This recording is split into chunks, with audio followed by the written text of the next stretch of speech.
Hi everybody, thank you so much for having me back here at Sugar Geek Show.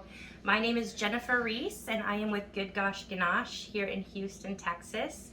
I'm really excited today to bring you this sweet summer strawberry inspired cake design that we'll be learning in this tutorial. We're going to cover tons of versatile techniques, including but not limited to how to make your own temporary molds using gelatin. I'm also going to show you how to wire and create some twisty leaves and vines to go along with our strawberries.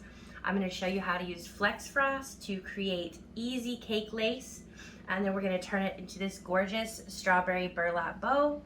I'm also going to show you some fun airbrushing techniques, including how to make some quick stencils for creating clouds on the bottom tier of this cake, as well as a fun scratch technique for some dynamic color elements on our little leafy butterfly here. So grab a pencil and a piece of paper and a glass of summer strawberry wine and let's get to it.